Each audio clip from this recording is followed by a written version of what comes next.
السلام عليكم ورحمة الله وبركاته. الكرة الأرضية وتحديدا في قارة ميجانيزيا، وده مش أي كلام، لأن ده الاسم اللي بتعرف بيه قارة أستراليا. بيعيش هناك البغبغاء بكثرة، الطائر العجيب اللي بيتكلم بلغة البشر واللي برضه مهدد بالانقراض. عايزين تعرفوا إيه الحكاية؟ في البداية ما تنسوش تشتركوا في القناة وتفعلوا زر الجرس عشان خاطر يوصلكم كل جديد. يلا بينا. البغبغاء بتتصنف تبع طائفة حديثات الفك، وفي منها نوعين: صغيرة الحجم وكبيرة الحجم، وكل نوع بيندرج تحته أنواع تاني. وللأسف التلات أنواع مهددين بالانقراض. يتغذى البغبغاء على البذور والفاكهة والمكسرات، وبيعتبر أكثر الحيوانات ذكاء لأنه بيقدر يقلد الصوت البشري، وده السبب الرئيسي في شهرته. وبيعيش البغبغاء من 10 سنين ل70 سنة. فلو مسكنا الأنواع بالتفصيل، إن بغبغاء باروتيلت بتعيش من 15 ل 20 سنة، وبغبغاء لوري نفس العمر تقريبا.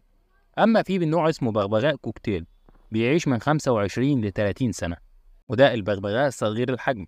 أما البغبغاء كبير الحجم زي البغبغاء الأفريقي اللي بيعيش من 25 ل 35 سنة، وزيه بغبغاء كونيور.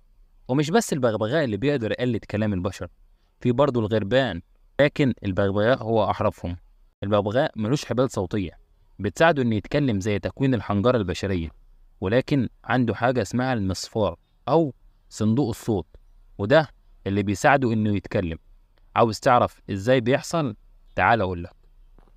بتختلف دماغ البغبغاء عن دماغ بقية الطيور، علشان عنده قشرة محيطة بالمراكز الصوتية بمخه، مسؤولة عن محاكاة اللغة. وده معناه إن البغبغاء ملوش لغة، هو بس بيردد أي كلام بيسمعه. ده بالإضافة إن عنده صوت ووصلات بتساعده على تقليد اللغة اللي بيسمعها، وده بدون أحبال صوتية، ولكن عن طريق المصفار اللي بيوجد بالجزء السفلي من القصبة الهوائية. ولأن البغبغاء ملوش شفاه أو أسنان، فهو بينطق الكلام بخاصية اسمها الكلام المرئي. ولو كنت فاكر إن البغبغاء بيفهم اللي بتقوله ليه، فأنت غلطان، لأن نظامها العصبي اتعود إنه يقول جمل في وقت معين، زي إزيك عامل إيه أول ما حد يدخل عليه. وده معناه إنها بترتبط بين الإنسان والمواقف، بس ما بتفهمش اللي هي بتقوله. ولو كنت عايز تشتري حيوان في يوم من الأيام، فالبغبغاء هيكون أحسن اختيار ليك. وبكده تكون نهاية حلقتنا. في النهاية ما تنساش تصلي على النبي وتشترك في القناة وتفعل زر الجرس علشان خاطر يوصلكم كل جديد.